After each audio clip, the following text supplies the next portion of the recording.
Hello friends. तो अगर आपको भी इंग्लिश ग्रामर में many a and many an का प्रयोग समझने में दिक्कत आती है तो ये वीडियो आपके लिए दोस्तों। देखिए इसमें क्या बोला गया है कि यदि भी किसी भी वाक्य या सेंटेंस में मैनी अ या फिर मैनी एन के साथ अगर सिंगुलर काउंटेबल नाउन का यूज एज अ सब्जेक्ट के रूप में हो तो उस कंडीशन में उस सेंटेंस या वाक्य में कौन सा वर्ब यूज होगा?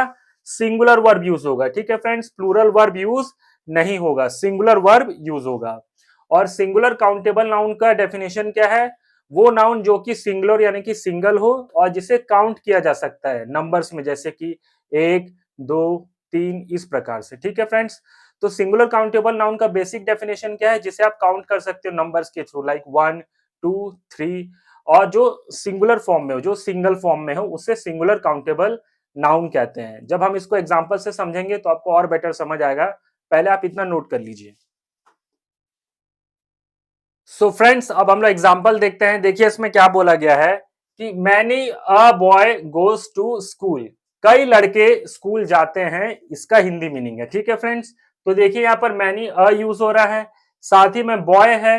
बॉय क्या है? सिंगुलर फॉर्म में है। अगर एस होता, बॉयस होता तो प्लूरल फॉर्म होता, लेकिन बॉय है सिर्फ, तो ये क्या है? एक सिंगुलर फॉर्म में है और एक नाउन है, सिंगुलर काउंटेबल नाउन है।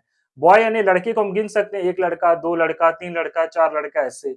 तो मैनी अ बॉय, बॉय क्या है? अपने सिंगुलर फॉर्म में है और नाउन है, और ये सिंगुलर काउंटेबल नाउन है। ठीक है फ्रेंड्स, इसीलिए हमने इसके साथ क्या यूज किया? गोज यूज किया। देखिए गो क्या होता है? प्लूरल वर्ब होता है, लेकिन उसमें अगर एस या ईएस लग जाता है तो ये क्या हो जाता है? वो सिंगुलर वर्ब में कन्वर्ट हो जाता है। तो many a boy goes to school, कई लड़के स्कूल जाते हैं, ये इनका मीनिंग है। तो यहाँ पर मैनी अ, उसके साथ बॉय सिंगुलर काउंटेबल नाउन, और उनके साथ वर्ब कौन सा यूज हुआ?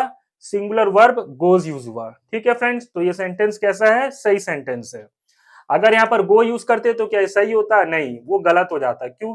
क्योंकि वो प्लूरल वर्ब में आ जाता है और सिंगुलर काउंटेबल नाउन के साथ हमेशा सिंगुलर वर्ब ही आता है। ठीक है फ्रेंड्स, नेक्स्ट देखिए, many an egg was rotten, कई अंडे सड़े हुए थे।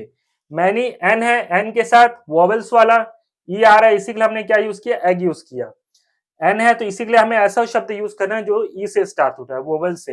ए ई आई ओ यू से जो शब्द स्टार्ट होगा वो एन के साथ जुड़ेगा। ठीक है फ्रेंड्स, तो many an egg was rotten, तो एग भी क्या है? सिंगुलर फॉर्म में है। अगर एस होता है, एग्स होता तो क्या प्लूरल फॉर्म में होता है, लेकिन एग क्या है? ये भी सिंगुलर काउंटेबल नाउन है, साथ ही में सिंगुलर काउंटेबल नाउन है, और मैनी एन आ रहा है तो उसके साथ कौन सा वर्ब यूज होगा? सिंगुलर वर्ब वॉज यूज होगा। ठीक है फ्रेंड्स।